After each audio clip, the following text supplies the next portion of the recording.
할렐루야, 오늘도 우리에게 주신 말씀을 통해서 큰 은혜 받는 시간이 되기를 원합니다.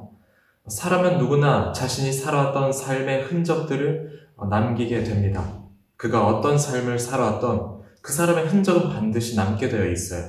그리고 사람들은 그 사람이 걸어왔던 흔적들을 보면서 그가 어떻게 살아왔구나, 어떤 사람이구나를 파악하고 또 평가를 하게 됩니다. 가끔씩 이런 생각을 하게 됩니다. 내가 걸어왔던 삶의 흔적들은 어떠한 모습일까? 내가 사역해오고 또 사람들과의 교제를 나누었던 그 흔적들은 어떠한 모습일까를 가끔씩 이렇게 돌아보게 돼요. 성도 여러분, 그리스도인은, 하나님의 자녀인 우리는 어떤 삶의 흔적을 남겨야 될까요? 그리스도인은 예수님의 생명으로 살아가는 존재입니다.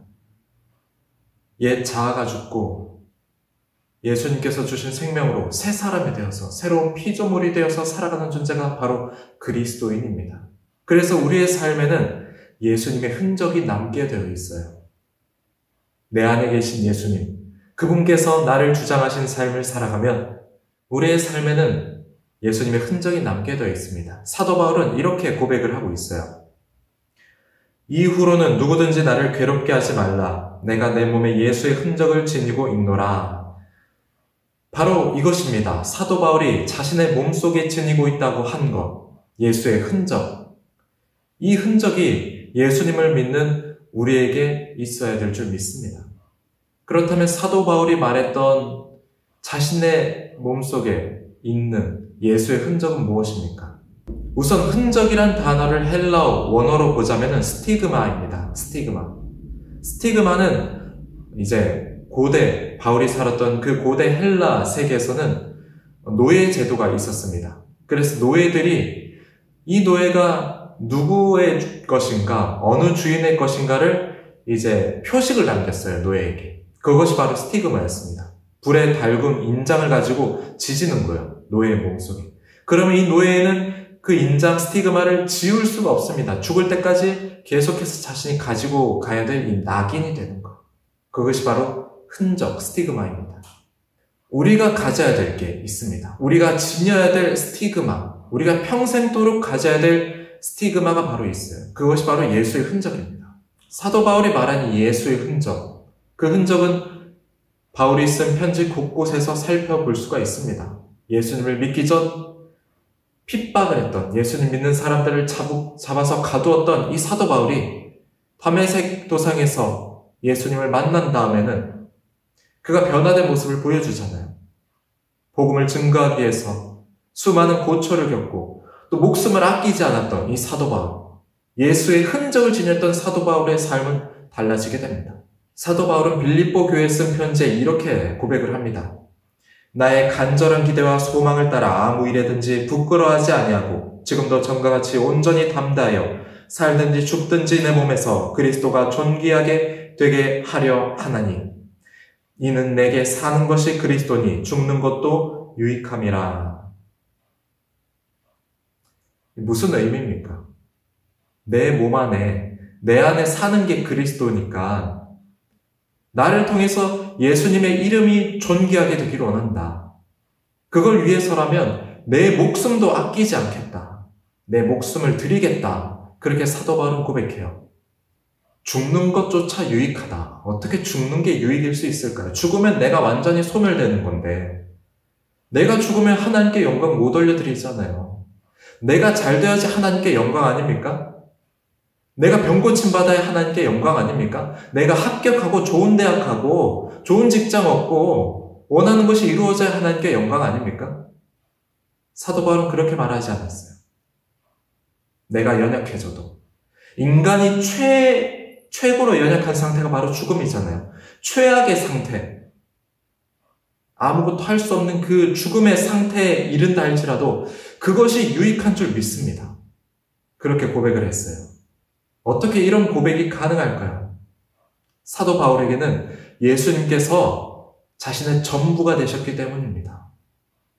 사도 바울의 일부를 예수님께서 차지하지 않으셨어요. 전부를 차지하셨습니다. 일부만 차지하셨다면 사도 바울의 목숨을 드리지 못했을 거예요.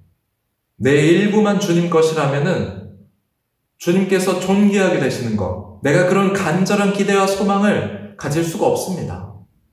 존귀하게 되시는 것도 좋지만 내가 가진 이 기도 제목들, 나의 삶의 유익들도 같이 이루어 주십시오. 이렇게 돼요. 일부만 차지하면. 하지만 예수님께서 나의 전부시니까 나의 유익, 내가 기대하는 것들, 내가 바라고 구하는 것들, 그것보다 그걸 다 내려놓는다 할지라도 예수님만이 존귀하게 된다면 나는 상관없습니다. 그래서 그 고백이 가능한 거예요. 여러분에겐 예수님께서 어떤 분이십니까? 예수님께서 어떤 분이신가요? 예수님께서 나의 전부를 차지하십니까? 아니면 나의 일부분만 차지하고 계십니까? 여러분, 예수님께서 나의 전부가 아니셔도 일부분만 차지하셔도 우리는 사역할 수 있습니다. 직분 가지고 섬기고 봉사할 수 있습니다. 하지만 내 전부를 드리는 삶의 고백은 하지 못합니다. 전부가 아닌 이상 예수님을 위해 살 수도 없고 예수님을 위해 죽을 수도 없습니다. 내 유익이 사라져도 예수님만 존귀하게 되시는 그런 간절한 기대와 소망 품을 수가 없습니다. 왜냐하면 예수님께서는 내 일부분이시니까. 그 예수님께서 차지하신 일부분 외에 내 삶도 중요하기 때문에 전부를 드린다는 거 불가능합니다. 여러분, 예수님께서 여러분에게 예수님의 일부를 주셨습니까? 우리에게 주신 게 예수님의 일부분이 아니잖아요. 예수님의 생명. 그분은 우리에게 전부를 주셨습니다. 자신의 모든 것을 주셨어요. 그래서 우리가 그로 인해서 구원받고 하나님의 자녀가 되었습니다. 나에게 전부를 주신 예수님께 우리도 예수님만이 나의 전부이십니다. 이렇게 고백할 수 있는 성도 여러분 되시길 원합니다. 사도 바울은 내가 그리스도와 함께 십자가에 못 박혀 죽었다. 그래서 이제 내 안에 예수님께서 사신다라고 고백해요. 내가 죽고 예수님께서 살아 역사하신다. 이 고백입니다. 예수님께서 나의 전부가 되신다는 것은 내가 죽을 때 가능해요. 내가 죽고 예수님께서 사신다는 그 고백이 있을 때 예수님이 나의 전부가 되십니다. 내 모든 것이 되세요. 왜 그렇습니까? 내가 살아있을 때는 진정으로 예수님을 따라가지 못해요. 예수님께 내 모든 것을 드리지 못해요. 왜냐하면 내가 살아있으니까요. 내 욕심도 살아있고 내 자아가 살아있고 내 계획과 내 판단이 살아있고 그러면 예수님 전적으로 못 따라갑니다. 예수님께 나의 모든 것을 드립니다. 하지만 내 안에 가진 거 내려놓지 못해요. 내가 살아있기 때문입니다.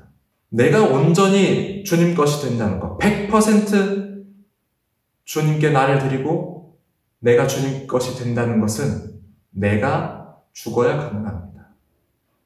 내 육신의 자아가 죽어야 가능합니다. 그래서 사도 바울 이렇게 고백하지 않습니까? 나는 날마다 죽노라.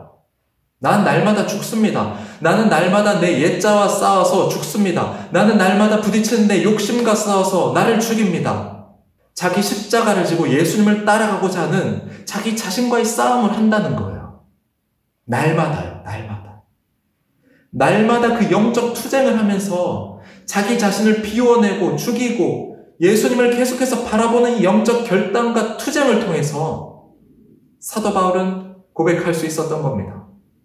내 생명도 아끼지 않노라. 그 고백이 가능한 건 내가 날마다 싸웠기 때문이에요. 날마다 예수의 이름으로, 날마다 주님으로 내 육신의 모든 것을 내려놓고 내 자아와 싸우며 투쟁했던 결과입니다, 바로. 여러분, 십자가 앞에서 자기 자신과의 이 투쟁, 영적 투쟁이 있으시길 원합니다. 자기 부인의 이 씨름, 자기 부인이 쉽지 않잖아요. 하지만 이 자기 부인의 씨름이 여러분 날마다 있어야 돼요.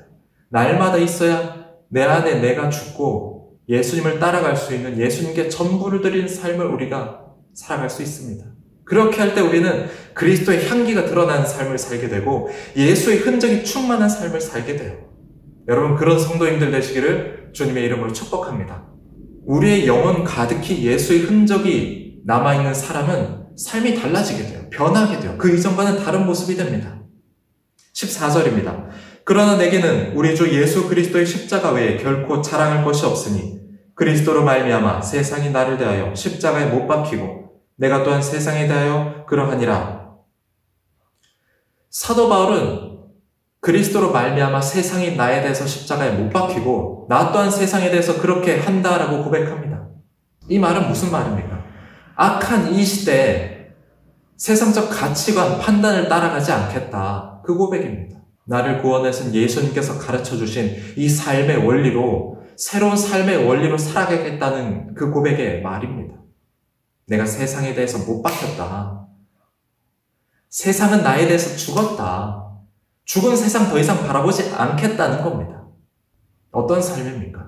나의 영광을 구하기보다는 하나님의 영광을 드러낸 삶을 살고, 내가 수고하고 애쓰면서 내가 노력하는 삶을 살고 나의 유익을 위한 삶을 사는 것이 아니라 내 안에서 예수님만 존귀하게 드러나는 삶을, 그것을 위해서 수고하고 애쓰고 또 결단을 하는 삶을 살고, 내가 높아지고 내가 드러나고 나를 자랑하는 것이 아니라 예수님을 자랑할 수 있고, 용서하지 못하고 비판하고 정죄하는 것이 아니라 나의 연약함, 나의 죄성, 하지만 나를 용서하신 예수님으로 인해서 나 또한 세상에 대해서 용서하고 또 나눠주고 섬기면서 품어줄 수 있는 삶을 살아내고, 무엇을 마실까, 무엇을 입을까, 그것을 염려하는 것이 아니라 그의 나라, 그의 의를 구할 수 있는 삶을 살아내는 것입니다. 이것이야말로 진정한 예수의 흔적 아닙니까? 말로만 하는 것이 아니라 내 삶의 전적인 영역을 통해서 보여주는 것, 나의 예수의 흔적을 말입니다. 이번 한 주간 그렇게 살아보길 원합니다. 나의 일부만 차지하신 예수님이 아니라 나의 전부를 차지하신 예수님께 나의 삶을 드립니다. 내 간절한 기대와 소망은 오직 내 안에 예수께서 존귀하게 되시는 것입니다. 그로 인해서 내 삶 가득히 나의 계획과 나의 모든 판단과 나의 모든 생각 가운데 예수님만 드러나며 예수님께서 존귀하게 되시는 그런 삶을 살아가시기를 주님의 이름으로 축복합니다.